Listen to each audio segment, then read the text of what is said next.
زباں سے کہہ بھی دیا لا الہ تو کیا حاصل، دل و نگاہ مسلمان نہیں تو کچھ بھی نہیں۔ وہ نام پاک کہاں اور کہاں در و دیوار، دلوں پہ کیوں نہیں لکھتے ہو یا رسول اللہ۔ 12 ربیع الاول کا یہ مبارک مہینہ ہے۔ اس مبارک مہینے میں اہل سنت والجماعت اپنے گھر میں، اپنی گلیوں کو، اپنے بازاروں کو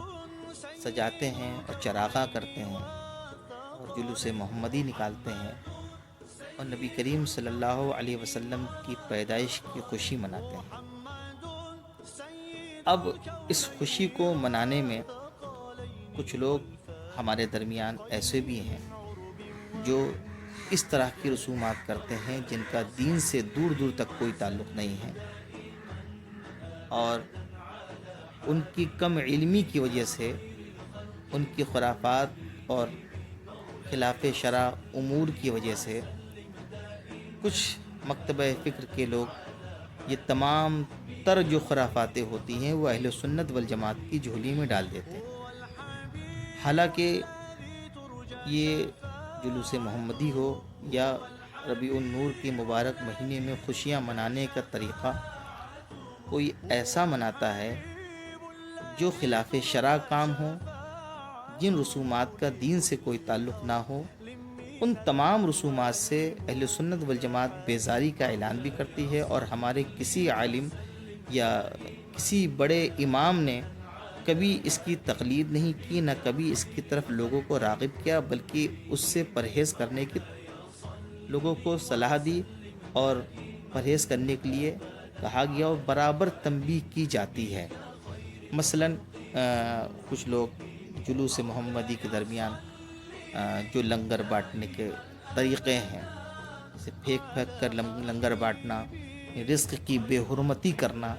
اور بے ادبی کرنا،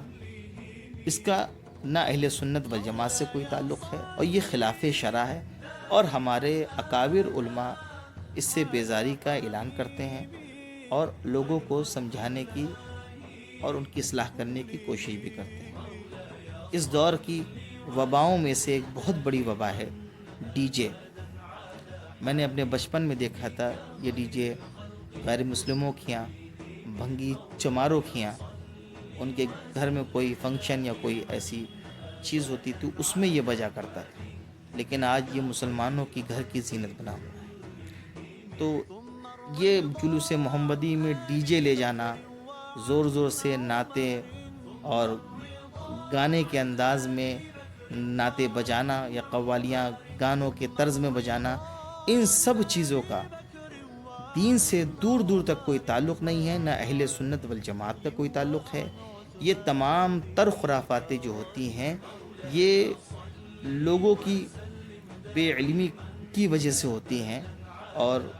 اس میں ایک وجہ یہ بھی ہے کہ کہتے ہیں نا، اللہ فرماتا ہے وَاتَّبِعِ سَبِيلَ مَنْ أَنَابَ إِلَيَّ، اس کی اتباع کرو جس کا رجوع میرے طرف ہے۔ ہمارے جلوس کی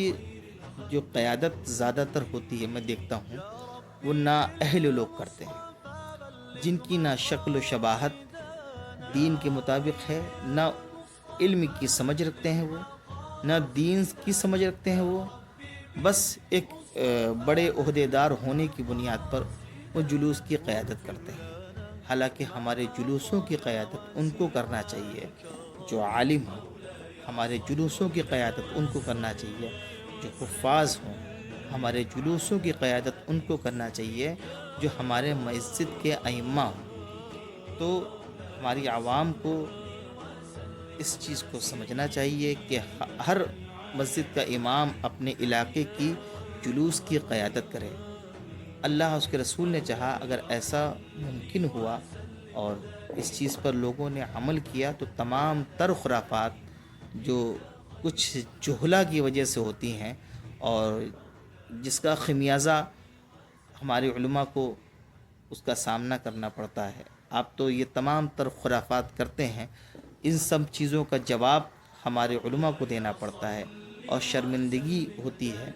تو میں اپنی عوام سے اور خاص طور سے جو لوگ سوالات کرتے ہیں میں ان سے بھی عرض کرنا چاہوں گا کہ ان تمام خرافات کا اہل سنت والجماعت سے دور دور تک کوئی تعلق نہیں، نہ ڈی جے کا، نہ ہر وہ کام جو دین کے دائرے کے اندر، جو دین کی حدود کے اندر نہ ہو، ان سب چیزوں کا تعلق اہل سنت والجماعت سے بالکل بھی نہیں ہے۔ نہ ہمارے علماء نے کبھی اس کی تعلیم دی ہے، نہ ہمارے بزرگوں نے کبھی اس کی تعلیم دی ہے۔ اور جو لوگ ان طریقے کی خرافات کرتے ہیں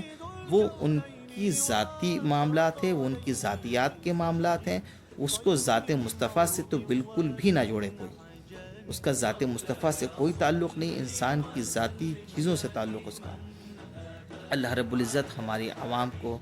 سمجھ عطا فرمائے۔ اور جہاں تک کہ یہ تمام تر سوالات جو اٹھائے جاتے ہیں ہمارے اہل سنت والجماعت سے، اگر کہتے ہیں نا کہ جس کے خود گھر کانچ کے ہونا وہ کسی پر پتھر نہ برسائے، اگر آپ خرافات اور بدعملی ڈھونڈنے لگیں گے تو ہر مکتبہ فکر میں آپ کو خرافات اور عریانیت بدعملی ملے گی، لیکن اس کا تعلق کسی کے ہر مکتبہ فکر یہ کہے گا اس کا تعلق ہم سے تو بالکل بھی نہیں ہے۔ اسی طرح اہل سنت والجماعت میں بہت ساری چیزیں جو انجام دی جاتی ہیں جو خلاف شرع ہے، اس کا تعلق ہم سے تو بالکل بھی نہیں ہے۔ ہمارے علماء اور ہمارا دین اس سے بیزاری کا اعلان کرتا ہے، اور ہم اپنی عوام کی اصلاح کرنے کے لیے ہر ممکنہ کوشش کرتے ہیں۔ لہٰذا ہمارے علماء پر یا ہمارے نبی کے جلوس پر یا ہمارے شب و چراغاں پر کوئی سوالات کسی بھی طریقے کے اٹھانے سے قبل ان سب باتوں پہ غور و فکر کر لیں۔ السلام علیکم ورحمۃ اللہ وبرکاتہ۔